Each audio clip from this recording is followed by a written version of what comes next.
معشر الجن والإنس إن استطعتم أن تنفذوا من أقطار السماوات والأرض فانفذوا لا تنفذون إلا بسلطان। হে পৃথিবীর মানুষেরা আর জেনেরা, যদি সম্ভব হয় আমার আকাশের নিচের থেকে জমিনের উপর থেকে বেরিয়ে যা,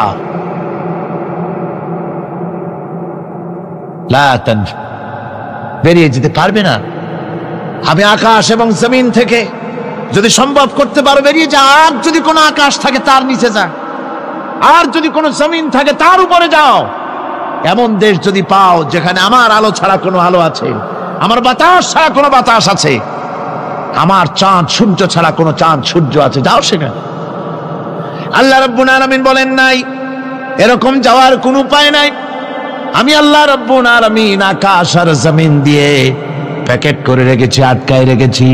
আমার রাজত্ব থেকে, আমার ক্ষমতা থেকে, আমার কর্তৃত্ব থেকে বেরিয়ে যাওয়ার ক্ষমতা কোনো মানুষের নাই, কোনো জিনের নাই, কোনো প্রাণীর নাই।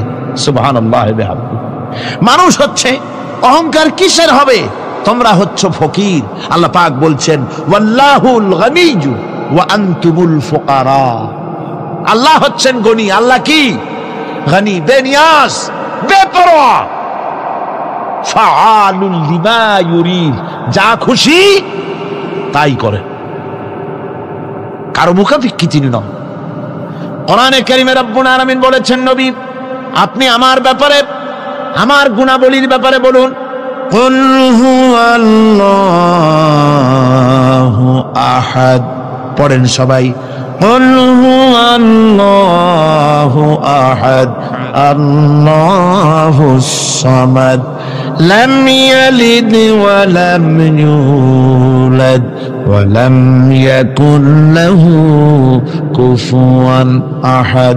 আল্লাহ পাক বলেন বান্দারে, ও আমার নবী আপনি বলুন আল্লাহ পাক এক এবং একক, তিনি নিরঙ্কুশ, তিনি বেনিয়াস, তিনি কারো মুখাপেক্ষী নন, তিনি কাউকে জন্ম দেন নাই, তাকেও কেউ জন্ম দেয়নি। আকাশ এবং জমিনে আল্লাহর সমকক্ষ কেউ নাই। তোমরা হচ্ছ ফকির আর আমি আল্লাহ হচ্ছে বেনিয়াস।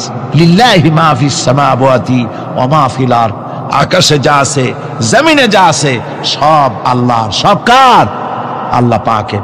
সুতরাং কিসের অহংকার, কিসের মাতবাড়ি? মানুষ পেছনের কথা ভুলে যায়, মুঠি চিন্তা করে না। একটু আগে যারা ক্ষমতায় ছিল আজকে তারা ক্ষমতা হারা, আজকে যারা ক্ষমতায় এলো তারা আবার ক্ষমতা মস্তদে বসে দুনিয়ার সব বিপদ আপদ ভুলে যায়। কি করে আরো বেশি লুটপাট করা যায়, আরো বেশি মানুষকে শোষণ করা যায়, মানুষ এই চিন্তাই করে। অহংকারে, ক্ষমতার দর্পে ফেটে পড়ে, চিন্তা করে না পেছনের কথা। আল্লাহ রাব্বুল আলামিন বলেন যারা নাকি মুমিন বান্দাদের বিনয় এবং বিনম্রতা তাদের মধ্যে সৃষ্টি হয়ে যাবে, তার কারণ হলো আল্লাহ পাক বলেছেন ওয়ালা তামশি ফিল আরদি মারহান ইন্নাকা লান তাখরিকাল আরদা ওয়া লান তাবলুগাল জিবালা তুলা। ওয়ালা তামশি ফিল আরদি মারহান, আমার জমিনের উপরে অহংকার করে পা ফেলো না। তুমি কি পারবে অহংকার করে আমার জমিনটাকে ফাটাই দিতে? কি বলেন, পারা যাবে? অহংকার করে জমিনের উপরে লাথি মারেন জোরে, জমিন ফাটবে? ফাটবে না, আপনার পা ছিঁড়ে যাবে। আপনি কি পারবেন অহংকার করে পাহাড়ের উচ্চতা লাফ দিয়ে ছাড়াই যেতে পারবেন? তাও পারবেন না।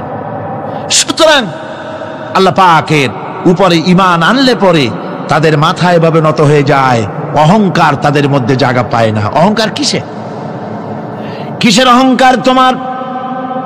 মানুষ তার জন্মের কথা, কোরআনে কারীম বলে মানুষ কি তার জন্মের কথা স্মরণ করে না?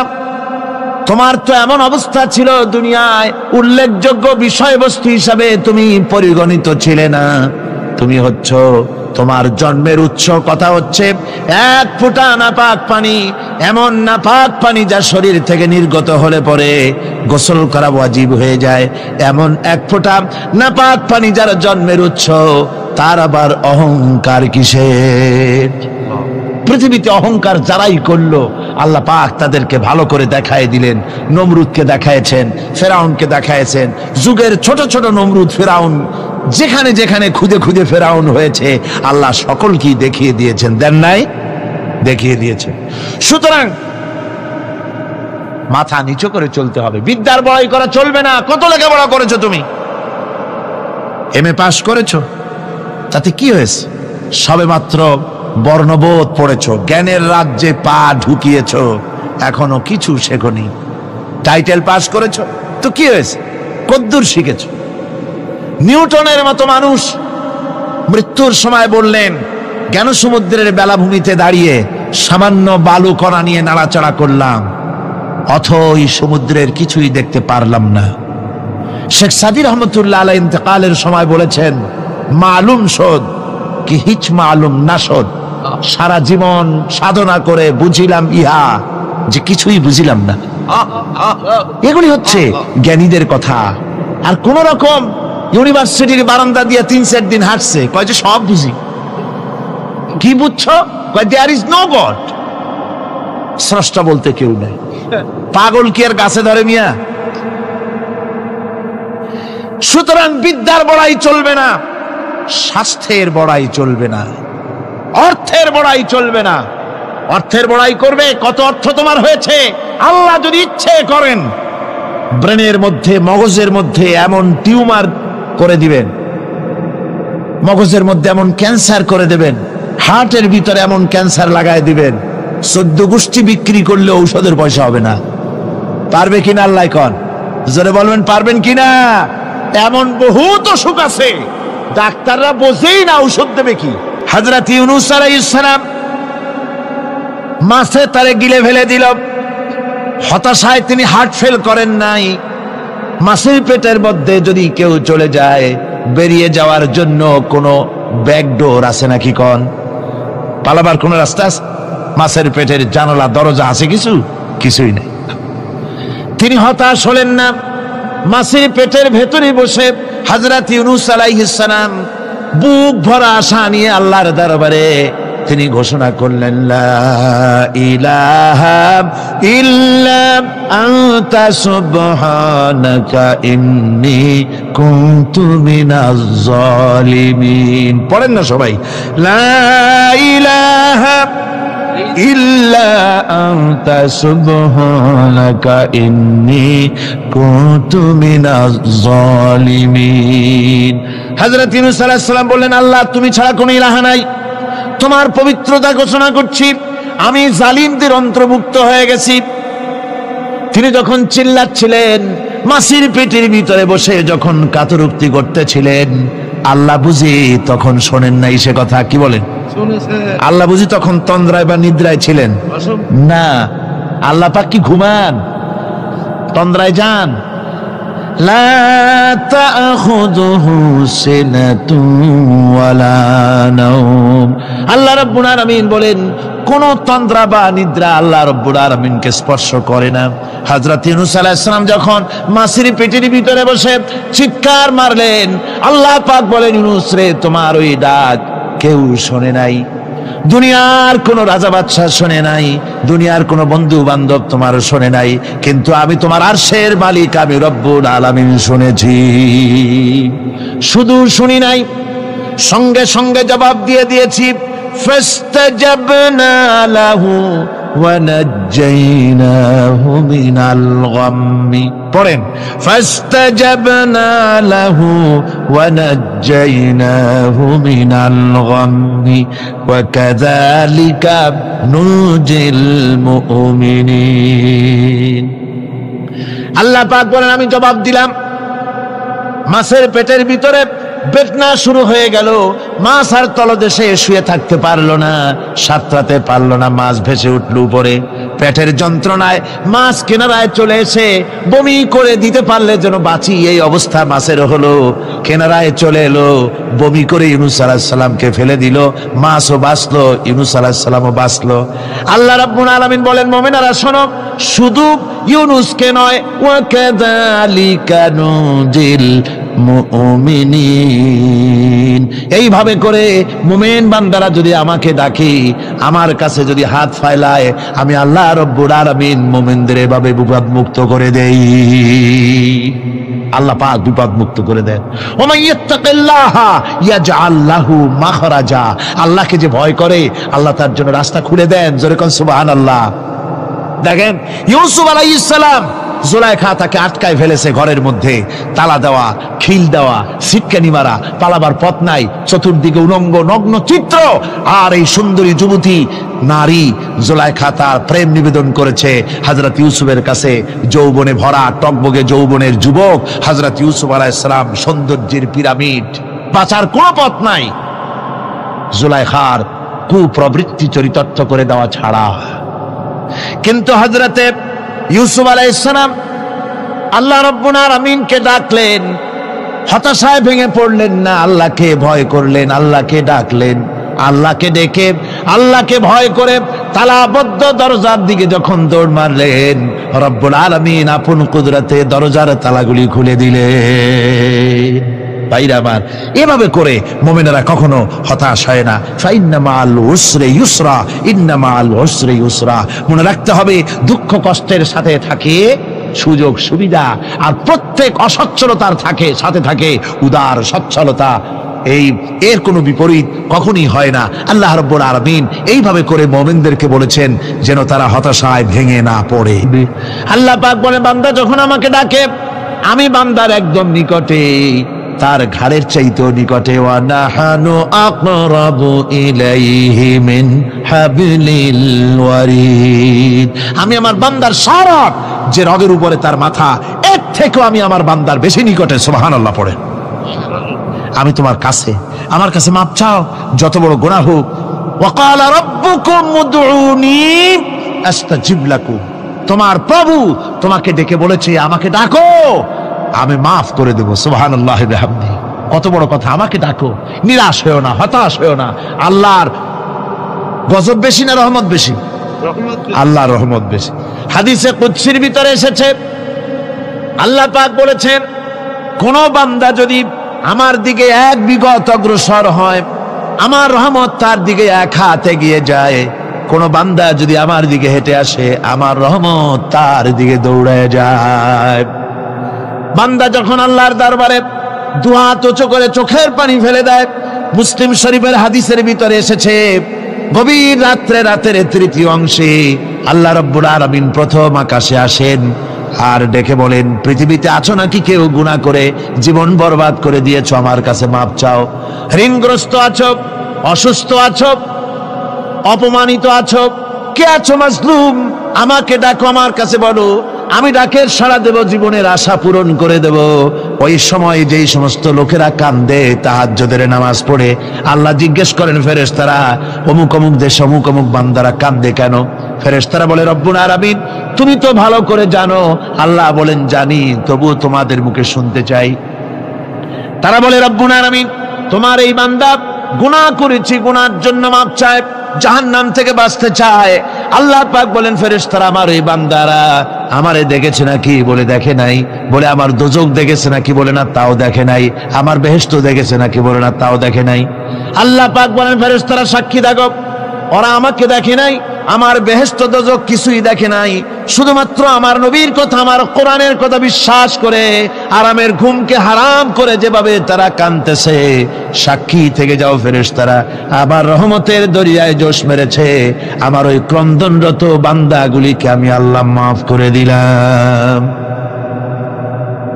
সুতরাং মুমিন বান্দা যারা, আল্লাহর মুমিন বান্দা যারা, এই ঈমানের কোয়ালিটি এটাও হতাশায় নিরাশায় ভেঙে পড়বে না। গুনাহ তো মানুষই করে, গুনাহ হয়ে গেছে, মাপ চাও। তোমার গুনাহ কদ্দুর? তোমার গুনাহ যদি হয় পাহাড় সমান, আল্লাহর রহমত আকাশ সমান। জাহান্নামের কঠিন শাস্তি থেকে বাঁচতে হলে আল্লাহর প্রতি ঈমান আনতে হবে। আর ঈমান আনলে যে কোয়ালিটিগুলি হওয়া উচিত, সেগুলি আমি আপনাদের সামনে আলোচনা করছি। এরপর আরেকটি কোয়ালিটি হবে মুমিনের, তা হলো কঠোর কঠিন বিপদে অবিচল থাকবে, বিপদে ভেঙে পড়বে না। বিপদ আপদ, শত্রুতা, ক্ষয় ক্ষতি যা কিছু হয় সবই আল্লাহর পক্ষ থেকে, এটা মেনে নিতে হবে এবং ধৈর্য ধারণ করতে হবে। বিপদ মুসিবত শুধু উম্মতের জন্য নয়, দুনিয়ার সমস্ত নবীদের বিপদ এসেছে, হয় নাই? নবীদের বিপদ আসে নাই? কোরআনে কারীম থেকে শুনুন, আল্লাহ রাব্বুল আলামিন বলেন, وَكَذَلِكَ جَعَلْنَا لِكُلِّ نَبِيٍّ عَدُوًّا مِنَ الْمُجْرِمِينَ। আল্লাহ পাক বলেন, এমনি করে আমি সকল নবীদের শত্রু বানিয়ে দিয়েছি সব পাপিষ্ঠ আর অপরাধ প্রবণ লোকদেরকে। প্রত্যেক যুগে নবীদের শত্রু ছিল, প্রত্যেক যুগে নবীদের কি ছিল? শত্রু ছিল। সে শত্রু কারা ছিল? আল্লাহ পাক বলছেন নবীদের শত্রু ছিল পাপিষ্ঠ আর অপরাধ প্রবণ লোক, এরাই ছিল নবীদের দুশমন। রাসূলগণের অবস্থা যদি এই হয়, তাহলে তার উম্মত, ওই দিনের ধারক বাহক যারা, তাদের বুঝি বিপদ আপদ হবে না? নাকি হবে কিনা? তো ইসলামের বিরোধিতা যারা করে, কোরআনের পরিভাষায় বলা হয়েছে ইসলামের দুশমন, নবীদের দুশমন। দুনিয়ার সব পাপিষ্ঠ আর অপরাধ প্রবণ লোকেরাই ইসলামের দুশমন হয়, নবীদের দুশমন হয়। আজও দেখেন, আজও তাকিয়ে দেখেন, ইসলামী আন্দোলনের বিরোধিতা যারা করে তারা পাপিষ্ঠ চরিত্রের কিনা, তাকায় দেখেন, খুঁজে দেখেন, সর্বত্র খুঁজে দেখুন, খুঁজে দেখুন। যারা ইসলামী আন্দোলনের বিরোধিতা করে, যারা ইসলামকে মিটিয়ে দেওয়ার চেষ্টা করতেছে, যারা ইসলামকে মৌলবাদ বলে, ইসলামকে সাম্প্রদায়িক বলে, কোরআনে কারীমের কথা কত স্পষ্ট যে নবীদের দুশমন হয়, ইসলামের দুশমন হয় মুজরিম লোকেরা, অপরাধ প্রবণ আর পাপিষ্ঠ লোকেরা। আজও আমরা দেখতে পাই এই শ্রেণীর লোকেরা পাপিষ্ঠ এবং সবচাইতে সমাজের নিকৃষ্ট ধরনের চরিত্রহীন লোক। আমাদেরকে সৃষ্টি করে অন্ধকারে ছেড়ে দেননি। কি বলেন? অন্ধকারে ছেড়ে দিয়েছেন। কেউ কেউ বলে যে না, আল্লাহ তাআলা কি রাস্তা করেছেন? আল্লাহ তাআলা রাস্তা তৈরি করেছেন, এটা আপনাদের বুঝতে হবে। পাহাড়ি এলাকায় আপনি যদি হারায় যান, সেখানে কোনো গভর্নমেন্ট রাস্তা করে নাই, কিন্তু আল্লাহ তাআলা গিরিপথ তৈরি করে রাখছেন। মরুভূমির মধ্যে যদি হারিয়ে যান, সেখানেও আপনি দিক নির্দেশনা পাবেন। সমুদ্রের ভিতরে যদি আপনি হারিয়ে যান, কোনো নাবিক যদি হারায়, দিনের বেলায় সেটা কম্পাস দিয়ে চললো, রাতের বেলায় তার চলার জন্য আকাশে আল্লাহ তারকা খচিত করে রেখেছেন, যাতে নাবিকরা হারিয়ে না যায়। যে আল্লাহ রাব্বুল আলামিন পাহাড়ি এলাকার ভিতরে মানুষ যেন হারিয়ে না যায়, এজন্য পাহাড়ের ভিতরে গিরিপথ তৈরি করলেন। মরুভূমির ভিতরে চলার জন্য দিকের নির্দেশনা দিলেন। সমুদ্রের ভিতরে নাবিক যাতে না হারায়, আকাশে তারকা আল্লাহ তাআলা খচিত করে রাখলেন। সেই আল্লাহ রাব্বুল আলামিন পৃথিবীতে মানুষ চলাফেরা করবে, মানুষ জন্মগ্রহণ করে মৃত্যু পর্যন্ত চলার জন্য তার অর্থনীতি প্রয়োজন, রাজনীতি প্রয়োজন, সমাজনীতি প্রয়োজন, তার শিক্ষানীতি প্রয়োজন। জীবনের এই নীতিমালার বাঁকে বাঁকে মোড়ে মোড়ে সে হারায় যাবে। আল্লাহ তাআলা এমনকি তার বান্দার প্রতি আচরণ করতে পারেন না। সেজন্য রব্বুল আলামিন বান্দা পৃথিবীতে যেন সঠিক পথে চলতে পারে, এজন্য তার জীবনের প্রত্যেকটি মোড়ে মোড়ে বাঁকে বাঁকে আল্লাহ তাআলা কোরআনের আলো, নূরের আলো আল্লাহ জ্বালিয়ে রেখেছেন। আল্লাহ তাআলা বলেন, قد جاءكم من الله نور وكتاب مبين। قد جاءكم من الله نور। ও পৃথিবীর মানুষেরা শোনো, অবশ্যই আমি আল্লাহর পক্ষ থেকে তোমাদের জন্য এসেছে আলো, ওয়া কিতাবুম মুবিন, আর দিয়েছি আমি একটা স্পষ্ট কিতাব, সুস্পষ্ট কিতাব। তোমাদের সৃষ্টি করে আমি অন্ধকারে ফালাই দেই নেই, আমি একটা আলো দিছি। সেই আলোটা কি? সূর্য? সেটি কি চন্দ্র? না, সেটি চন্দ্র নয়, সেটি সূর্য নয়। সেই আলোটির নাম হলো মুহাম্মাদুর রাসূলুল্লাহ সাল্লাল্লাহু আলাইহি ওয়াসাল্লাম। জীবনের এমন কোন দিক এবং বিভাগ নাই যেখানে আল্লাহ তাআলা মুহাম্মদ সাল্লাল্লাহু আলাইহি সাল্লামকে আদর্শ বানান নাই। সুবহানাল্লাহ। আমি তার কথাই আজকে আপনাদেরকে বলবো ইনশাআল্লাহ। বলি ইনশাআল্লাহ। প্রিয় ভাই সব, এই পৃথিবীতে আল্লাহ রাব্বুল আলামিন সব থেকে দুর্বল করে সৃষ্টি করেছেন মানব গোষ্ঠীকে। মানুষেরা সব থেকে দুর্বল। আপনি বলতে পারেন যে কেমনি আমরা দুর্বল হইলাম, এত মারামারি করি তারপরেও দুর্বল? হ্যাঁ, তারপরেও দুর্বল। যেমন গরু, সে তার আত্মরক্ষার জন্য মাথায় 2টা শিং পাইছে, আমরা কেউ শিং পাইনি, আমরা দুটি করতে পারিনি, ঠিক না? কথা কন না কেন? কুকুরে কামড়াইতে পারে, কুকুরের কাজ কুকুরে করেছে, কামড় দিয়েছে পায়, তাই বলে কি কুকুরে কামড়ানো মানুষের শোভা পায়? মানুষ কি কুত্তার গায়ে কামড় দিতে পারবে? ওই রকমের শক্তিশালী দাঁত মানুষের আল্লাহ দেন নাই। সাপেরে আল্লাহ তাআলা বিষধর দন্ত দিয়েছেন, বাঘের খাবার মধ্যে নখর দিয়েছেন, মূলার মতো মোটা মোটা দাঁত দিয়েছেন। এমনকি আত্মরক্ষার জন্য ভীমরুল বলার রুল ফুটাবার মতো শক্তি আল্লাহ দিয়েছেন। এবার বলেন তো আপনার কাছে আত্মরক্ষার কি আছে? আপনি তো বলতেই পারেন বীরত্বের সাথে, হ্যান করেঙ্গে ত্যান করেঙ্গে, লাঠি কে আন্দার মুগুর ভরেঙ্গে, বলতে পারবেন, কিন্তু লাঠির মধ্যে মুগুর আপনি ভরতে পারবেন না। মানুষের কাছে আত্মরক্ষার কোনো হাতিয়ার নাই। এই মাহফিলের মধ্যে যদি এখন একটা সাপ ঢোকে অথবা বড় জাতের কয়েকটা ব্যাঙ ঢোকে, লাগানো শুরু করবে এই মাথা দিয়া, এই মাথা দিয়া লোক দৌড় আরম্ভ করবে। তারপর অন্তত সদরঘাট পর্যন্ত দৌড়ে গিয়ে জিজ্ঞেস করবে, ভাই আমরা দৌড়াই কেন? তো সামান্য ব্যাঙের সাথে পারি না, সামান্য সাপের সাথে পারি না, বললা ভীমরুলের সাথেও পারি না। আত্মরক্ষামূলক হাতিয়ার আমাদের কাছে দেওয়া হয় নাই। এরপরে এমনকি আমরা চোখে ভালো করে দেখি না, চোখ দিয়েও আমরা দেখতে পাই না। আপনারা বলবেন তাহলে আমরা কি ভেলকি দেখি? না, ভেলকি দেখেননি। আমাদেরকে দেখতে হলে আমরা আলোর সাহায্য দেখি, আলো না হলে আমরা দেখতেও পারি না। অমাবস্যার রাতে মানুষ নিজের শরীরও নিজে দেখতে পারেনি। এই যে অবস্থা, এই যে দুর্বলতা, এই দুর্বল মানুষকেই পৃথিবীর সকল সবল প্রাণীর চাইতে আল্লাহ তাআলা শ্রেষ্ঠ করেছেন। শ্রেষ্ঠ কে বলেন? কে? কিসের দিক থেকে শ্রেষ্ঠ? জ্ঞান। জ্ঞান দিয়ে আল্লাহ মানুষকে শ্রেষ্ঠ করেছেন। সুতরাং জ্ঞান দিয়ে আপনি সব চিনবেন, আর আলোর পথ চিনবেন না, তা তো হতে পারে না। এই জন্য আপনি সব যেমন চেনেন, আলোর দিশাও আপনাকে পাইতে হবে। আপনার নেতা কার্ল মার্কস, লেনিন, মাও সেতুং, হেগেল, ডারউইন, কোপার্নিকাস, কেপলা, এরা আপনার নেতা হতে পারে না। আপনার আমার নেতা হবেন মুহাম্মদুর রাসূলুল্লাহ সাল্লাল্লাহু আলাইহি ওয়াসাল্লাম। আচ্ছা, ওনারা নেতা হবেন না কেন? সেটাও একটু ব্যাখ্যার দাবি রাখে। ওনারাও কিন্তু কষ্ট করেছেন। মার্কস, হেগেল, মাও সেতুং, এরা কষ্ট করেছেন, জেল খেটেছেন, বই লিখেছেন, মানবতার কল্যাণে এগুলি করেছেন, কিন্তু তাদের কথার কোনো মিল ছিল না। এক একজন এক এক ধরনের কথা বলেছেন, এবং তাদের কথা দিয়ে পৃথিবীর মানুষের জন্য কোনো স্থায়ী শান্তি প্রতিষ্ঠিত হয় নাই পৃথিবীর 1 ইঞ্চি জমিনের ওপারেও। এটা ঠিক কিনা? নবীদের কথায় আমাদের চলতে হবে, কারণ নবীদের কথার মধ্যে কোনো গরমিল হয় নাই। আদম আলাইহিস সালাম বলেছেন আল্লাহ এক, নূহ আলাইহিস সালাম বলেছেন বেশি হইতে পারে, নাউযুবিল্লাহ। ইব্রাহিম আলাইহিস সালাম বলেছেন আখিরাত আছে, আরেকজন নবী বলেছেন নাও থাকতে পারে। একজন নবী বলেছেন কবর আযাব হবে, আরেকজনে বলেন এটা একটা আমার চিন্তায় না থাকতেও পারে। এইরকম নবীদের কথার মধ্যে কোনো ব্যস্কম হয়েছে? বলেন হয়েছে? কেন হয় নাই? কারণ দার্শনিক, রাজনীতিবিদ,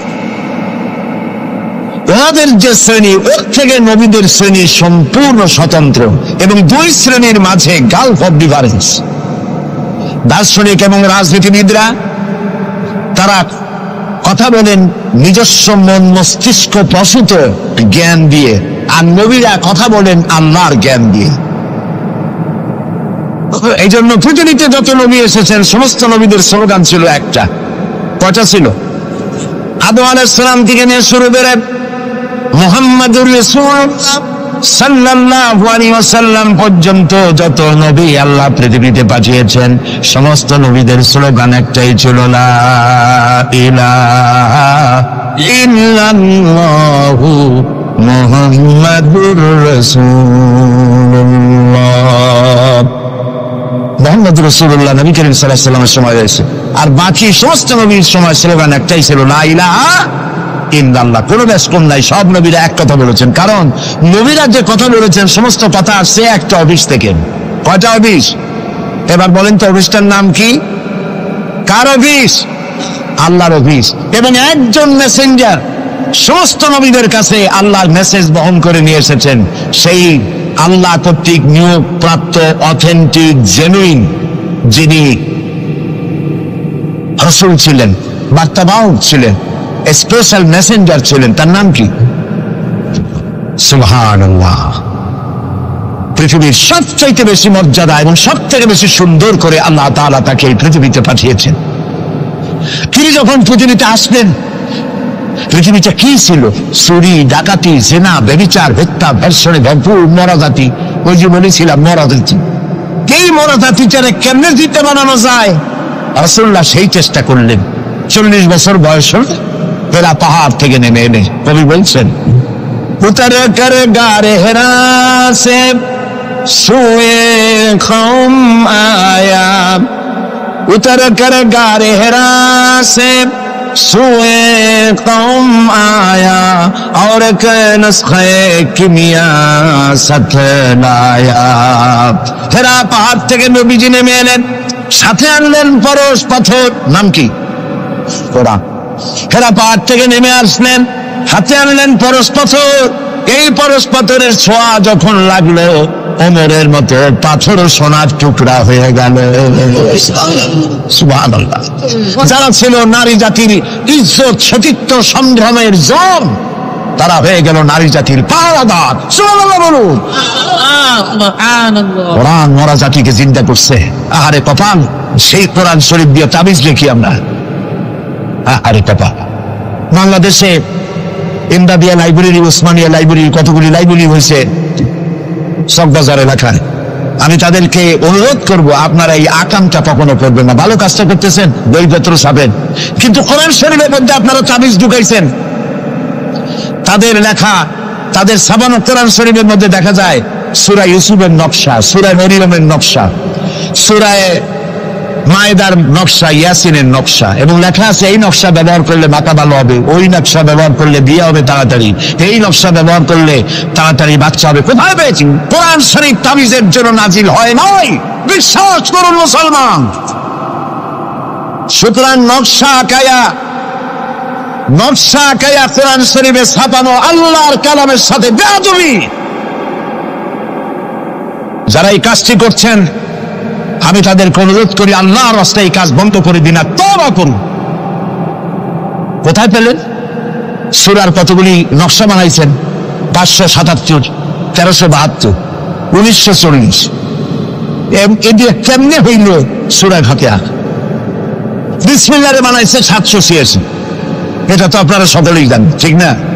বিসমিল্লাহ উদ্দিন লেখে কেনা 786, কপালে যা আছে হোক। প্রিয় ভাই সব, 10 লক্ষ বার যদি 786 লেখেন, একবার বিসমিল্লাহর সমান হবে না। বিসমিল্লাহর মধ্যে 19টা অক্ষর আছে, কয়টা? আর আল্লাহ রাসূল কি বলেছেন? আল্লাহর নবী বলেছেন, কোরআনে কারীমের প্রত্যেকটি অক্ষরে যখন পড়বে বান্দা 10টা করে নেকি হবে। বিসমিল্লাহির রহমানির রহিম পড়েন আমার সাথে, বিসমিল্লাহির রহমানির রহিম। রাসূলুল্লাহর ওয়াদা অনুযায়ী আমার সাথে যখনই পড়লেন বিসমিল্লাহির রহমানির রহিম, একটা অক্ষরে 10, 19টায় 190টি নেকি আমাদের আমলনামায় লেখা হয়ে গেছে।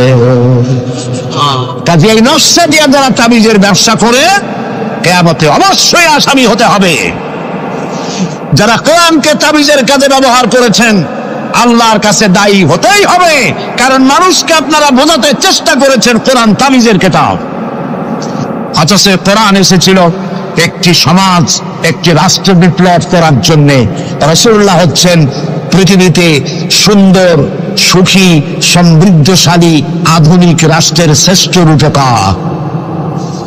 এবং এই কোরআন দিয়ে তিনি এমন এক রাষ্ট্র বিনির্মাণ করেছিলেন যেখানে চুরি ছিল না, ডাকাতি ছিল না, জেনা ছিল না, ব্যভিচার ছিল না, হত্যা ছিল না, ধর্ষণ ছিল না, সন্ত্রাস মুক্ত সমৃদ্ধি একটি সুখী সমাজ তৈরি করেছিলেন নবী করিম সাল্লাল্লাহু আলাইহি ওয়াসাল্লাম। প্রিয় ভাই সব, বড় আফসোস লাগে সেই কোরআনে শুধু চুমাই খাই, বুকেই লাগাই, আর এই কোরআন শরীফ নিয়ে আমরা কাজে লাগাইতে পারলাম না। এটা ঠিক কিনা? কোরআনকে কাজে লাগাইতে পারছি? পারি নাই। কোরআন শরীফ খালি ঝুলে ঝুলে পড়ি। দেখেন, রমজান মাসে আমাদের দেশের লোকেরা দেখতে পারে, ভাই তোমার বাড়ি কি হয়েছে জানি না, আমার পুতের বউ 7 খতম, আমার মেয়ে ক্লাস 9-এ পড়ে, ও 3 খতম, ওর মায় 13 খতম, আর আমি নিজে এমনি খতম। আপনি প্রতিযোগিতা করে কোরআন শরীফ খতম করবেন, এই জন্য নাযিল হয়েছে কোরআন শরীফ। আপনি কি বিশ্বাস করেন? কোন সাহাবী সূরা বাকারা শেষ করতে সময় লেগেছে 2 বছর 3 বছর। কেন পড়তে পারতেন না তিনি? সময় লাগলো কেন? এই জন্য সময় লেগেছে, এক একটি আয়াত তারা তেলাওয়াত করেছেন। শুনতেছেন কথা? এক একটি আয়াত তেলাওয়াত করেছেন, অর্থ বুঝেছেন, ব্যাখ্যা বুঝেছেন, জীবনের উপরে আমল করেছেন, এরপর আরেকটা আয়াত পড়েছেন, বুঝেছেন, আমল করেছেন, তারপরে আরেকটা পড়েছেন। এইরকম করে করে কোরআন তেলাওয়াত করে জীবনের উপরে আমল করার পর সাহাবীরা যখন রাস্তা দিয়ে হাঁটতেন, মানুষেরা দেখতো যেন কোরআন হেঁটে যাচ্ছে। আরে আজ পৃথিবীতে আমরা মায়ের খাবো না কেন? আমি তো বলি বুশের মতো আরো 2-4টা বুশ আসা দরকার, মাইল আমাদের খাওয়াই দরকার। দুনিয়ার সব জাতি চেনা যায়, মুসলমান চেনা যায় না। প্রিয় ভাই সব, নবী করিম সাল্লাল্লাহু আলাইহি ওয়াসাল্লাম এই পরশ পাথর নিয়ে আসলেন। ওমর আসতেন রাসূলকে হত্যা করতে। চিন্তা করেন, নবী হত্যা করতে আসে, কত বড় জাহেল সেই ওমর। আর ওমর ছিলেন কি হইলেন বলেন? কি সোনা ডায়মন্ড হয়ে গেলেন। আল্লাহু আকবার বলেন। আমার রাসূল বললেন, আমার পরে লা নবিয়্যা বাদি ওয়ালা রাসূলা, আমার পরে নবীও হবে না, রাসূলও হবে না। কিন্তু আমার পরে যদি আল্লাহ কাউকে নবী বানাতেন, ওমর অবশ্যই নবী হয়ে যেতেন। আল্লাহু আকবার। প্রিয় ভাই সব, ওমর রে জাহালাত থেকে কয়লার খনি ছিল ওমর, সেখান থেকে ডায়মন্ড বানাই দিল আল্লাহ তাআলা। কি দিয়ে বানাইলেন?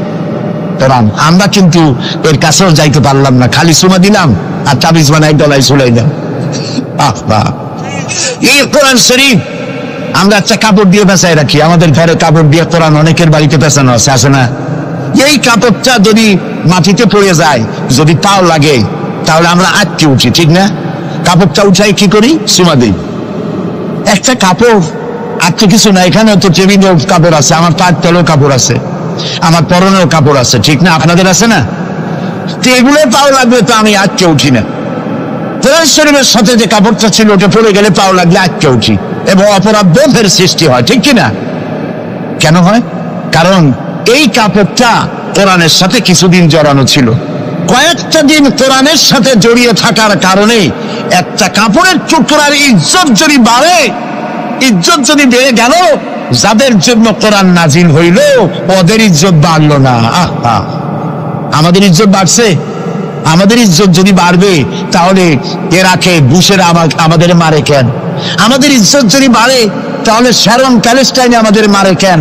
আমাদের ইজ্জত যদি বাড়ে, তাহলে কাশ্মীরে ভারতের কাফের সরকার আমাদের মারে কেন? আলজেরিয়ায়, বসনিয়ায়, চেচনিয়ায়, এরিত্রিয়ায়, সারা পৃথিবীতে আমরা মার খাচ্ছি। তাহলে কি এই কথা বুঝবো যে কোরআন থাকবে যে জাতির কাছে, কোরআনের কারণেই তারা মার খাবে? আল্লাহ কি বলে শুনি।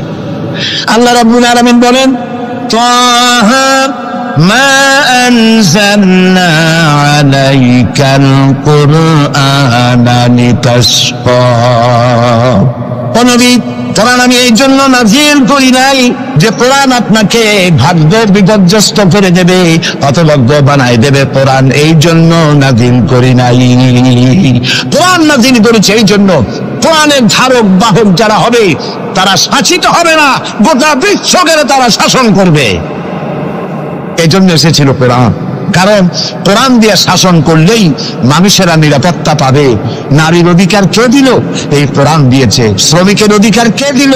এই কোরআন দিয়েছে। কৃষক, মজুর, সাদা এবং কালো মানুষের ব্যবধান কে দূর করলো? এই কোরআন করেছে। সুবহানাল্লাহ। এই কোরআনের মধ্যে কি কি আছে?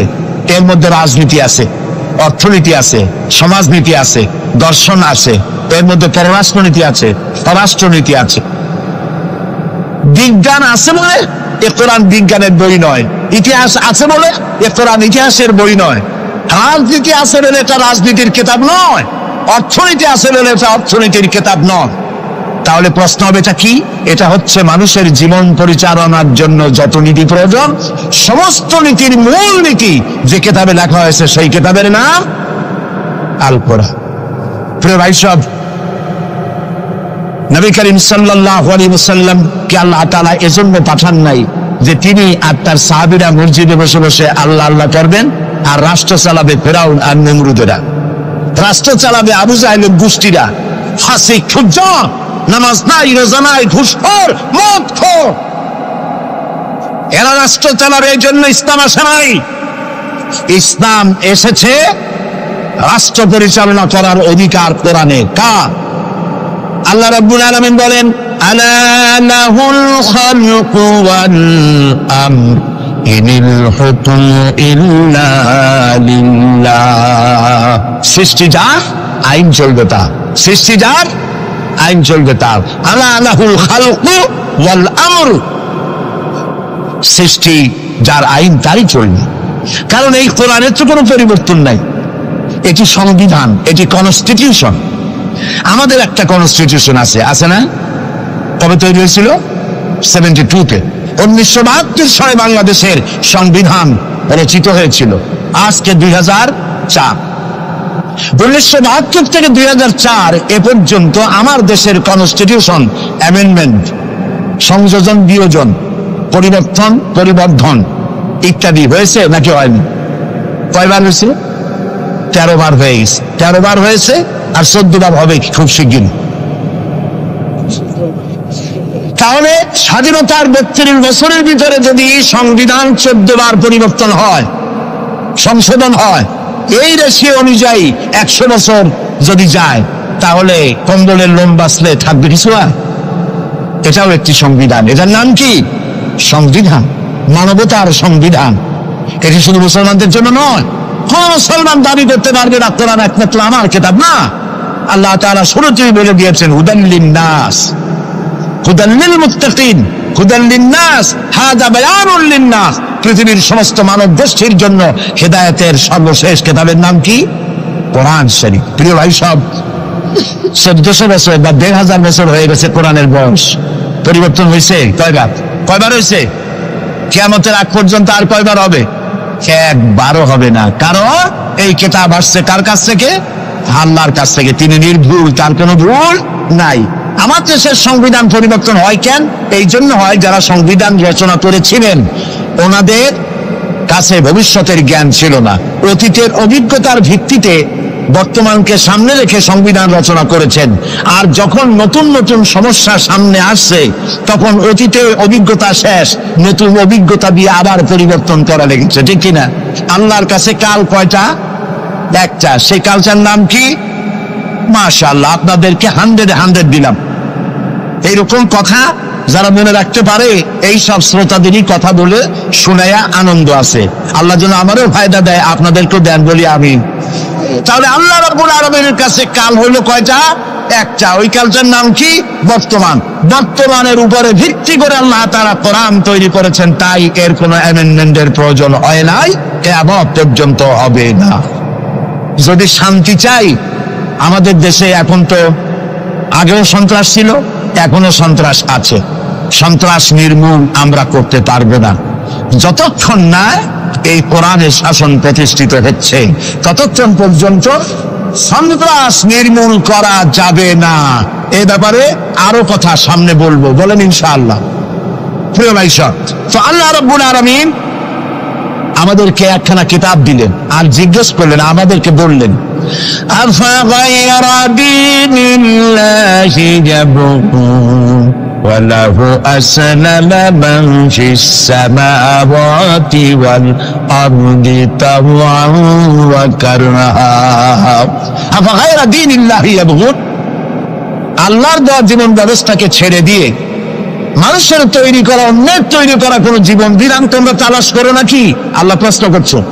ওয়ালাহু আসলামা মান ফিস সামাওয়াতি ওয়াল আরদ, অথচ আকাশে যা আছে, জমিনে যা আছে, আমি দত্তের মস্তক সবাই অবনত করে দিয়েছে আমি আল্লাহর সামনে। সুবহানাল্লাহ। আর তাই সেখানে শান্তি, যারা আল্লাহর আইন মানে সেখানেই শান্তি।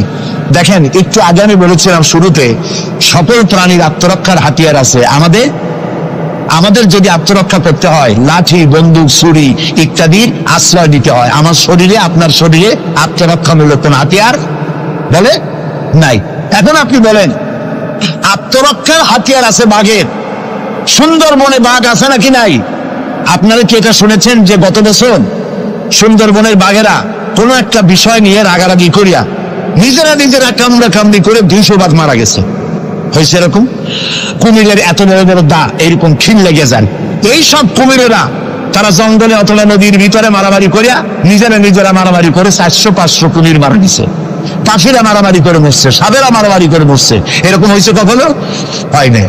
বরং আমি বলতে চাই, এই পৃথিবীতে বাঘে, সাপে, কুমিরে, হাঙ্গরে, সিংহে যত না মানুষ মেরেছে, মানুষেরা নিজেরাই তার থেকে 1,00,000 গুণে বেশি মানুষ মেরেছে।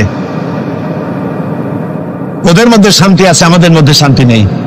ওরা আল্লাহর আইন মানে, মানুষ আল্লাহর আইন অমান্য করে, আর সেই জন্যই মানুষকে অশান্তি পোহাতে হয়। এই অশান্তি থেকে বাঁচতে হলে পথ কি? আল্লাহ রাব্বুল আলামিন বলেন, ইত্তাবিউ মা উনজিলা ইলাইকুম মির রাব্বিকুম ওয়া লা তাত্তাবিউ মিন দুনিহি আউলিয়া। ইত্তাবিউ মা উনজিলা ইলাইকুম মির রাব্বিকুম, আনুগত্য করো, অনুসরণ করো, অনুকরণ করো ওই জিনিসের যা তোমার রবের পক্ষ থেকে নাজিল হয়েছে। কি নাজিল হয়েছে বলেন? এইটার অনুসরণ করো। ওয়ালা তাত্তাবিউ মিন দুনিহি আউলিয়া। আর তোমাদের নেতারা যা কিছু তোমাদের জন্য বানিয়েছে তার অনুসরণ করো না। মানব রচিত আইনে শান্তি নাই। আল্লাহ তাআলা বলছেন, আমার বান্দারা, ইত্তাবিউ মা উনজিলা ইলাইকুম মির রাব্বিকুম, আল্লাহর পক্ষ থেকে যে কিতাব আসছে এইটার অনুসরণ করো, এটার মধ্যে সব আছে। নবী করিম সাল্লাল্লাহু আলাইহি ওয়াসাল্লাম এটাকে দিয়েছিলেন যেভাবে, সেইভাবে করতে হবে। আমরা কি নবীকে সেই মর্যাদা দেই? না, দেইনি। মুহাম্মদ সাল্লাল্লাহু আলাইহি ওয়াসাল্লামকে মনে করেছি অন্যান্যরা যেমন নেতা, মুহাম্মদ সাল্লাল্লাহু আলাইহি ওয়াসাল্লাম এইরকম একজন ধর্মীয় নেতা। কোরআন শরীফকে মনে করেছি বেদ, বাইবেল যেমন ধর্মগ্রন্থ, কোরআন ওইরকম একটা ধর্মগ্রন্থ। আমি আপনাদেরকে বলতে চাই, এই কোরআন একটি মুকাম্মাল নিজামে হায়াতের নাম। জীবনের সব কথা আল্লাহ তাআলা এখানে বলে দিয়েছেন। এই জন্য গতানুগতিক ভাবে ধর্মীয় পুস্তক নয়। আর মুহাম্মদ সাল্লাল্লাহু আলাইহি ওয়াসাল্লাম গতানুগতিক ভাবে কোন ধর্মীয় নেতা নন। তিনি হচ্ছেন আদর্শ, পৃথিবীর সব মানুষের জন্য আদর্শ নেতা, এক সফল রাষ্ট্রনায়ক, আল্লাহ রাসূল। সুবহানাল্লাহ। নবী করিম সাল্লাল্লাহু আলাইহি ওয়াসাল্লাম রাষ্ট্র প্রতিষ্ঠা করেছেন, ইসলামের রাষ্ট্র। তার বুনিয়াদ কি? ওয়াতাসিমু বিহাবিলিল্লাহি জামিআন ওয়া লা তাফাররাকু। ঐক্যবদ্ধভাবে আমার রজ্জুকে, আল্লাহর রশিকে মজবুত করে ধারণ করো। কে বলতেছেন? আল্লাহ। নবী করিম সাল্লাল্লাহু আলাইহি ওয়াসাল্লাম যে রাষ্ট্র পরিচালনা করেছিলেন, সেখানে কোনো জাতি, বর্ণ ও আঞ্চলিকতাকে গুরুত্ব দেওয়া হয় নাই। সেখানে গুরুত্ব দেওয়া হয়েছে হাবলুল্লাহ। হাবলুল্লাহ মানে কি বলেন? আল্লাহর রশি। বলেন আপনারা, হাবলুল্লাহ মানে কি? আল্লাহর রশি। আল্লাহর রশি কি? এটাকে রশি বলা হইল কেন? বলবো এটাকে রশি বলা হইল কেন? আমরা ছিলাম বেহেশতে। কোথায় ছিলাম? পড়ে গেছি কোথায়? ধরুন এটা একটা কুয়া, দুনিয়াটা কি? কুয়া। বেহেশত থেকে পড়ে গেছি কুয়ার মধ্যে। এখন কুয়ায় পতিত মানুষ উঠাবার জন্য সব থেকে ভালো কি? বাঁশ। কুয়ায় পতিত মানুষ উঠাবার জন্য কোন জিনিস সব থেকে ভালো? রশি। আল্লাহ তাআলা কোরআন নামক একটা রশি ফেলাই দিলেন, পড়ে গেছে দুনিয়ায়। আমি চাই তোরা আবার তোদের হারানো বাড়িতে ফিরে আয়। এখন একটা রশি আল্লাহ ফেলাই দিলেন। কুয়ার মানুষ উঠাবার জন্য রশি সব থেকে ভালো, তবে রশির দুইটা শর্ত লাগবে। শর্ত কয়টা? দুইটা। এক নম্বরের শর্ত হলো রশি যেন পচা পাঁচের দড়ি না হয়, তাহলে পরে নিচে যারা ছিঁড়ে পড়বে, উপরে যে টান দিয়ে উঠাইতে যাবে, ছিঁড়া গিয়া প্রতিত মানুষের দাঁতটা ছিল ওগুলো ভাঙিয়ে শেষ হয়ে যাবে। তাহলে দড়ি কি হইতে হবে? মজবুত। দুই নম্বর, যিনি ধরে টান দিবেন তার হাত হতে হবে মজবুত, তা না হলে পরে যত মানুষ ছিঁড়ে পড়বে ওই হাত থেকে যদি দড়ি ফসকে যায়, যাও জান ছিল তাও শেষ। উপরে ধরে আছেন কে? রশির অপর প্রান্ত। আল্লাহর রশি কি পচা পাটের দড়ি? এর থেকে মজবুত দড়ি আর আছে? এই দড়ির অপর প্রান্তে ধরেছেন কে? গোটা পৃথিবীর সব মানুষ একত্রিত হয়ে এই রশি ধরো। আল্লাহ তাআলা বলেছেন অপর প্রান্ত ধরে হারানো বাড়ি জান্নাতে ফিরাই দেবেন।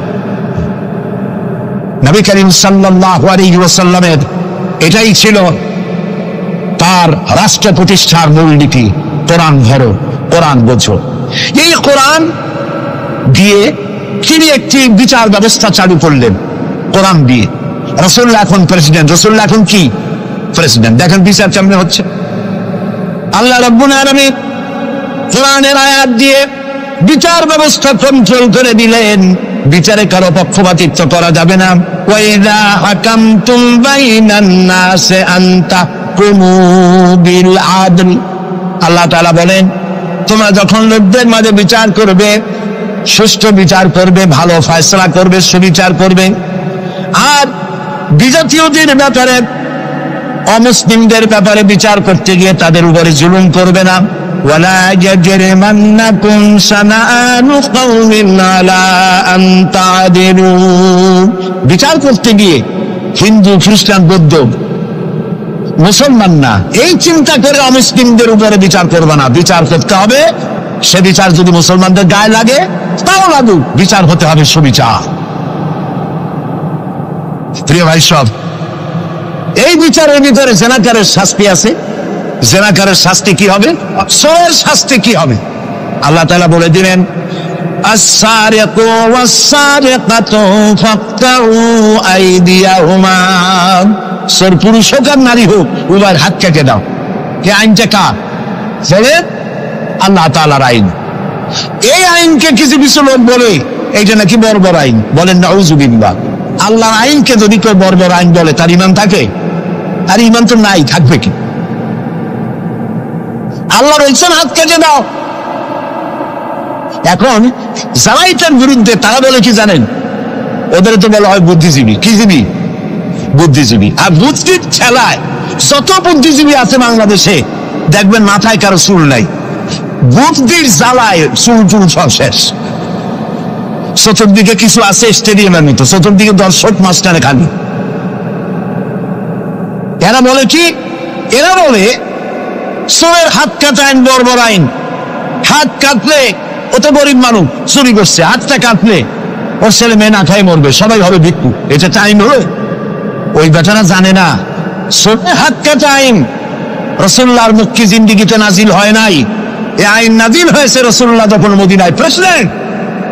খাওয়া, পড়া, শিক্ষা, চিকিৎসা, বাসস্থানের গ্যারান্টি দেওয়া হয়ে গেছে। কারো খাবারের অভাব নাই, পড়ার অভাব নাই। এই সময় আয়াত নাজিল হলো। এখন তো যদি চুরি করে তাহলে বোঝা যাবে এটা তার পেশা অথবা নেশা। পেটের জ্বালায় তো চুরি করেনি। কাজে এখন যদি কেউ চুরি করে হাত কেটে দাও। হযরত ওমর রাদিয়াল্লাহু তাআলা আনহু বলেছেন, তার জামানায় একবার দুর্ভিক্ষ হয়েছিল মদিনায়। তিনি বলেছিলেন, এখন যদি কোন চোর ধরা পড়ে এই অবস্থায় যে পেটের জ্বালায় চুরি করছে, এটা যদি প্রমাণিত হয় তাহলে হাত কাটা আইন চালু করবা না। তার মানে ইসলাম আগে দেয় পেটে, তারপরে দেয় পিঠে। এই জন্য ইসলামের সরকার তার কাজই হলো জাতির উপরে, দেশবাসীর উপরে ইনসাফ করা, তাদের প্রয়োজন মিটিয়ে দেওয়া। এটা হচ্ছে তাদের দায়িত্ব। সেই দায়িত্ব করে ইসলাম। এবার দেখেন নরহত্যার শাস্তি। এই যে সমানে খুন হইতেছে বিভিন্ন জায়গায়, শাস্তি হয় না, সেই জন্য খুন বাড়তে থাকে। বিচারের কিছু মাইল পেস আছে, সেই মাইল পেসে চোরগুলা, ডাকাতগুলা, সন্ত্রাসীগুলা পার পাইয়ে যায়।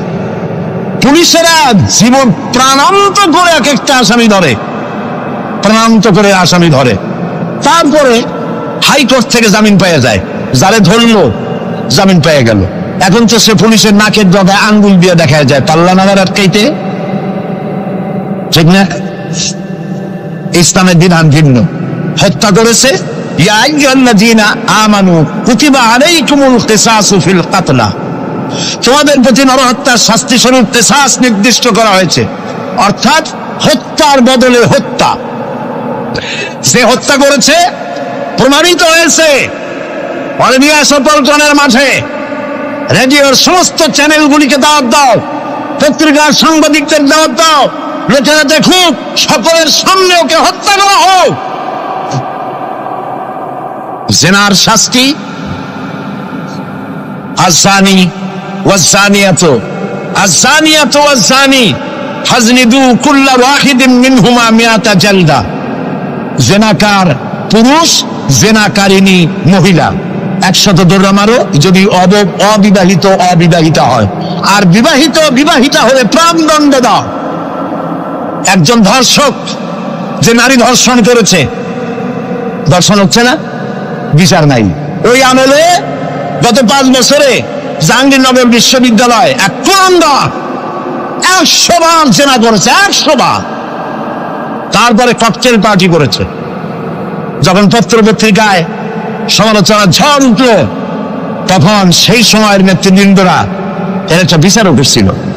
সেই বিচার হলো ওই কুলাঙ্গার তাদেরই সোনার ছেলে, তারে ডাইকা মাথায় হাত বুলাইলো, এই দুষ্ট ছেলে, এরকম করতে নাই। এই হলো বিচার। ইসলামের বিচারটা কি? ইসলামের বিচার হয়েছে ধর্ষক প্রমাণিত হয়েছে, নিয়ে সময় দানে চতুর্দিকে লোকেরা পাথর নিয়ে দাঁড়াও, পাথর মেরে ওর গায়ের গোস্ত, হাড্ডি, চর্বি, চামড়া, রক্ত বাতাসের সাথে উড়ায় দাও। এই দৃশ্য যারা দেখবে উপস্থিত থেকে, রেডিও এবং টেলিভিশনের মাধ্যমে যারা দেখবে, চিন্তা করেন এরপরে যদি ধর্ষণ এই নামটা যদি মাথায় আসে, 15 জগ পানি খাওয়া লাগবে ধর্ষণে, ঠিক কিনা বলে? এই বিচারটা কার? চিল্লাবেন। নবী করিম সাল্লাল্লাহু আলাইহি ওয়াসাল্লাম পৃথিবীর সফল শ্রেষ্ঠ রাষ্ট্রনায়ক, কোরআনের এই বিচার পদ্ধতি দিয়ে একটি সুন্দর সমাজ বিনির্মাণ করেছিলেন, যেখানে চুরি নাই, ডাকাতি নাই, জেনা নাই, হত্যা নাই, ধর্ষণ নাই, সব বন্ধ। প্রিয় ভাই, সব আল্লাহর কথা, রাসূলের কথা, ইতিহাসের কথা বলছি, আলহামদুলিল্লাহ বলে। নবী করিম সাল্লাল্লাহু আলাইহি ওয়াসাল্লাম ইন্তেকাল করলেন, এরপরে ক্ষমতা এলেন হযরত আবু বকর, প্রধান বিচারপতি হলেন হযরত ওমর। ইতিহাস লিখছে, ফামাকাতা আমান কামিলান ফালাম ইয়াখতাসিম ইলাইহি ইসনান। 1 বছর পার হয়ে গেল, হযরত ওমরের বিচারালয় একটা লোক বিচার চাইতে আসে নাই। আছে পৃথিবীতে কোন ইতিহাস এরকম যে 1 বছরে প্রতি মামলা হয় না? বলেন আপনারা, আছে? হযরত ওমর রাদিয়াল্লাহু তাআলা আনহু হযরত আবু বকরের কাছে গিয়ে বললেন, মা হাজাতা বি ইনদা কওমিন মুমিনিনা ইয়া খলিফাত রাসূলিল্লাহ, হে আল্লাহর রাসূলের খলিফা, এই দেশে একটা বিচারকের দরকার কি? তিনি জিজ্ঞেস করলেন, লিমাযা? কই যে আমি তো এক বছর থাকলাম, খালি বসে বসে কাঠখড়ি গুনলাম, কেউ বিচার চাইতে আসলো না। হযরত আবু বকর জিজ্ঞেস করলেন, তোমার কাছে যে কেউ বিচার চাইতে আসলো না, তার কারণ কি? তিনি বললেন, দীনুহুমুন নাসিহা, এই জাতির দিন হচ্ছে নাসিহা করা, পরস্পরের কল্যাণ কামনা করা। ওয়া মানহাজুহুমুল কুরআন, আর তাদের সংবিধান হচ্ছে কোরআন। ওয়া আমালুহুম আল আমরু বিল মারুফ ওয়ান নাহয়ু আনিল মুনকার, আর এই জাতির আমল হলো ভালো কাজের আদেশ করা, অন্যায় কাজ থেকে মানুষকে বিরত রাখা। কুল্লু ওয়াহিদিন মিনহুম ইয়ারিফু হাদ্দাহু ফায়াকিফু ইনদাহু, আর এর প্রত্যেকটি ব্যক্তি তার সীমারেখা চেনে, আল্লাহর হদ সীমারেখা চেনে, এবং সেই সীমারেখার কাছেই সে দাঁড়িয়ে যায়। সুতরাং এই যখন এই জাতির অবস্থা, ফাফিমা হুম ইয়াখতাসিমুনা ইলাইয়া ইয়া খলিফাত রাসূলুল্লাহ সাল্লাল্লাহু আলাইহি ওয়াসাল্লাম, এই যখন জাতির অবস্থা, সেই জাতি মামলা করতে আসবে কেন? সুবহানাল্লাহ। মামলা নাই, মোকদ্দমা নাই, এমন একটি সমাজ নবী করিম সাল্লাল্লাহু আলাইহি ওয়াসাল্লাম তৈরি করেছেন। এবং এই সমাজে মানুষকে উপার্জনের জন্য তাগিদ দেওয়া হতো, চুপ করে বসে থাকতে পারবে না, কাজ করে খাও। কি করে খাও বলেন? কি করে খাও? কাজ করে খাও। হাত যে এইভাবে করে নেয়, এই হাতের কোনো দাম নাই, এভাবে করে তিনি দেয়, সেই হাতের দাম বেশি। সুবহানাল্লাহ। আল্লাহ রাব্বুল আলামিন বলেন, ফাইদা কুদিয়াতিস সালাতু ফান্তাশিরু ফিল আরদি ওয়াবতাগু মিন ফাদলিল্লাহ।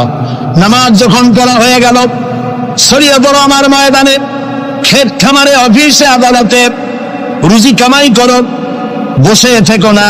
রাসূলুল্লাহ বলেছেন, ইদা সাল্লাইতুমুল ফাজরা ফালা তানুমু আন তালবে আরযাকুম। ফজরের নামাজ যখন পড়া হয়ে, বসে থেকো না, ফালা তানুমু, ঘুমায়ো না, আন তালবে আরযাকুম, রুজি কামানোর জন্য মাঠে ময়দানে নেমে যাও। হযরত ওমর রাদিয়াল্লাহু তাআলা আনহু মসজিদে নববীতে ফজরের নামাজ পড়ে দেখলেন এক গ্রুপ লোক সেখানে বসা। জোহরের সময় দেখলেন সেই লোকগুলি বসা, আসরও দেখলেন, মাগরিবেও দেখলেন, এশাও দেখলেন। প্রশ্ন করলেন, তোমরা যে এখানে বসা, তোমরা কারা? গতকাল ফজর থেকে আজকে এশা পর্যন্ত দেখতেছি, তোমরা কারা? তারা বললো যে আমরা এখানে আল্লাহর জিকির আজগার করি, দূর থেকে আসছি। খাও কি? যে কিছু লোকেরা আমাদেরকে রান্না বান্না করে খাও, আমরা আল্লাহর জিকির করি তো এই জন্য রান্না বান্না করে আমাদের খাওয়াই যায়।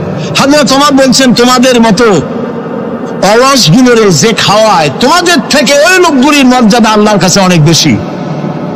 তবে মনে রাখো, আগামীকাল ফজরের পরে যদি এই জায়গায় তোমাদেরকে বসে থাকতে দেখি, ব্যাট মেরে মসজিদের নববী থেকে বের করুন। কাজ করো। ইসলাম কাজের প্রতি উৎসাহিত করেছে এবং ধনাঢ্য লোককে দায়িত্ব দিয়েছে, অফি আমওয়ালিহিম হাক্কুল লিসাইল ওয়াল মাহরুম।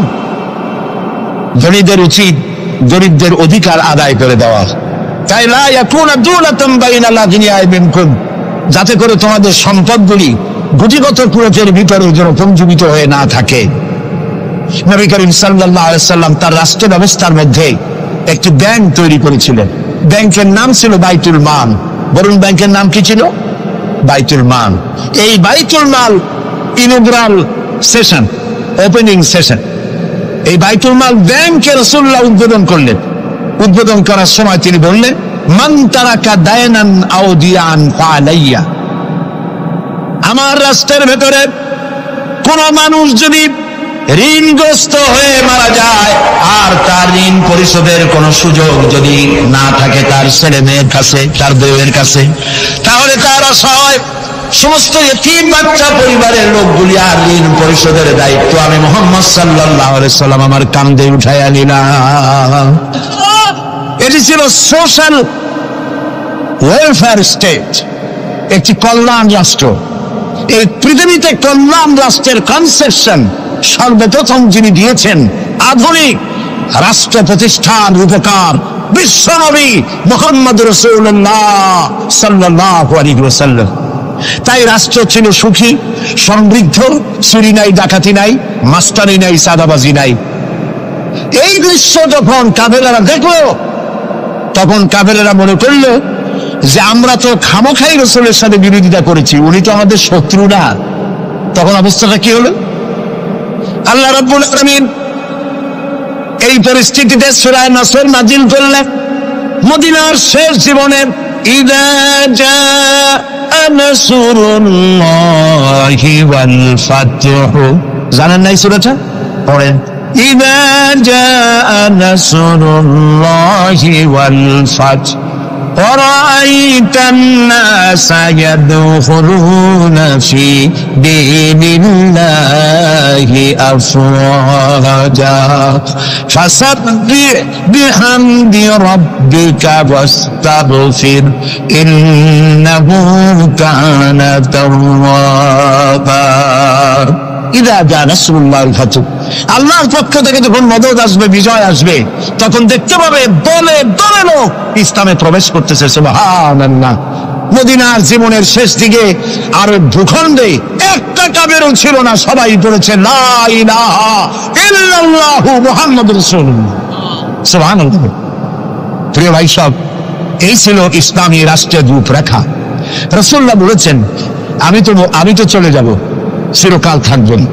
তারাকতু ফীকুম আমরাইন লান তাদিল্লু মা তামাসসাকতুম বিহিমা কিতাবুল্লাহ ওয়া সুন্নাতু রাসূল। আমি চলে যাব, দুটো জিনিস তোমাদের জন্য রেখে গেলাম। বলেন কয়টা জিনিস? একটা হলো আল্লাহর কিতাব, আর একটা কি? সুন্নাতে রাসূল। এই দুইটা জিনিস রেখে গেলাম, মারিন দাঁত দিয়ে কামড়ে ধরো, তাহলে পৃথিবীতে তোমরা বিচ্ছিন্ন হবে না, ধ্বংস হবে না। সুবহানাল্লাহ।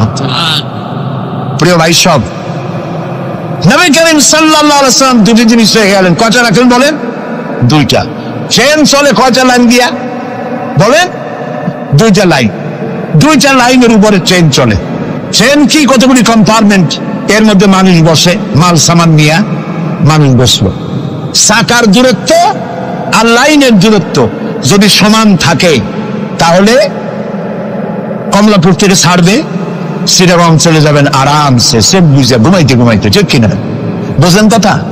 কিন্তু মাঝখানে যদি চাকাগুলো একটু সেরায় যায়, ফাঁক বেশি হয়ে যায়, অথবা লাইন যদি একটু দেখা হয়ে যায়, তাহলে ট্রেন কি চলবে? কি হবে? অ্যাক্সিডেন্ট হলে যাত্রীরা কি হবে? মারা যাবে, মালপত্র সব শেষ হয়ে যাবে, ঠিক না? সুতরাং এটা যেমন বুঝলেন, আমরা আজ ছিলাম বেহেশতে, আসলাম দুনিয়া। আল্লাহ রাব্বুল আলামিন এই দুনিয়াবাসীদেরকে জান্নাতে নিতে চান, সুবহানাল্লাহ বলে। এই জন্য দুইটা লাইন করে দিয়েছেন। দুইটা লাইন রাসূলুল্লাহ পেতে দিয়ে গেলেন। একটার নাম হলো কোরআন, আর একটার নাম হাদিস। আর আপনার আমার দেহ, এই দেহগুলিকে ধরেন কম্পার্টমেন্ট, বগি, ট্রেনের বগি। এই বগি, এই ট্রেন, এই দেহ নামক বগিকে চালাবার জন্য কতগুলি চাকা দরকার। সেই চাকা হলো অর্থনীতির চাকা, রাজনীতির চাকা, সমাজনীতির চাকা, স্বরাষ্ট্রনীতির চাকা, পররাষ্ট্রনীতির চাকা। এই সব চাকাগুলি কোরআন হাদিস নামক দুইটা লাইনের উপরে যদি ছেড়ে দেন, কোরআন হাদিস অনুযায়ী যদি চালান, দেহ নামক গাড়ি দুনিয়া থেকে ছাড়বে, লাস্ট ডেস্টিনেশন আল্লাহর জান্নাতে চলে যাবে। আর যদি দেহ নামক এই গাড়িকে চালাতে গিয়া রাজনৈতিক চাকা যদি দৌড় দেয় ইংল্যান্ডের দিকে, সংস্কৃতির চাকা যদি দৌড় দেয় ভারতের দিকে, গণতন্ত্রের চাকা যদি দৌড় দেয় আমেরিকার দিকে, তাহলে দেহ নামক গাড়ির কি হবে? অ্যাক্সিডেন্ট অবধারিত। কথাটা কি বোঝা কঠিন না সহজ? সুতরাং আসুন, কোরআনের, আল্লাহ রাসূলের বলা ওই কোরআন আর ওই হাদিস, এই দুইটা নিয়ে আমাদের জীবনকে পরিচালিত করতে চেষ্টা করি। এবং এই চেষ্টা ফলবতী হতে পারে পার্লামেন্টে। 1000 বছর ওয়াজ করে যা করতে না পারবেন, পার্লামেন্টে যদি কোরআনের পক্ষের লোকেরা মেজরিটি হয়, তাহলে 1000 বছর ওয়াজের তুলনায় একটা বিল পাস করলে অতি তাড়াতাড়ি তা হয়ে যায়। এই জন্য জনগণকে সেভাবে তৈরি হতে হবে, প্রস্তুতি নিতে হবে এবং বুঝতে হবে কোরআনের আইন ছাড়া সন্ত্রাস, দুর্নীতি নির্মূল হবে না, হবে না, হবে না।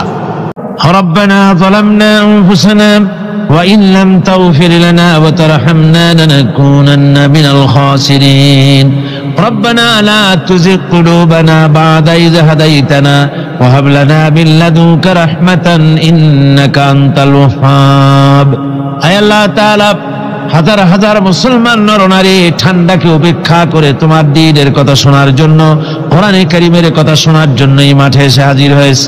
আল্লাহ তুমি দয়া করে মেহেরবানি করে আলোচনার সওয়াবটুকুন হুজুরে পুরনূর সাল্লাল্লাহু আলাইহি ওয়াসাল্লামের রূহ মোবারকে পৌঁছে দাও।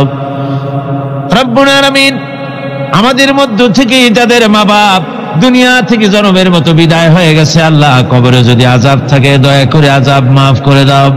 আল্লাহ আমাদের মা বাপের উপরে তোমার রহমত নাজিল করো। রব্বিরহামহুমা কামা রব্বায়ানি সগীরা, রব্বিরহামহুমা কামা রব্বায়ানি সগীরা। হে আল্লাহ রাব্বুল আলামিন, এই মাহফিলে যত লোক আছি আমরা, কার কোন ব্যাধি আছে, রোগ আছে, আমরা তুমি ভালো করে জানো। আমাদের প্রত্যেকের ব্যাধিকে তুমি শিফায়ে আজলা দান করে দাও। اللهم حبب إلينا الإيمان وزينه في قلوبنا وكره إلينا الكفر والفسوق والعصيان واجعلنا من الراشدين ربنا تقبل منا إنك أنت السميع العليم وتب علينا إنك أنت التواب الرحيم سبحان ربك رب العزة عما يصفون وسلام على المرسلين الحمد لله رب العالمين واجعل آخر كلمتنا عند الموت لا إله إلا الله محمد رسول الله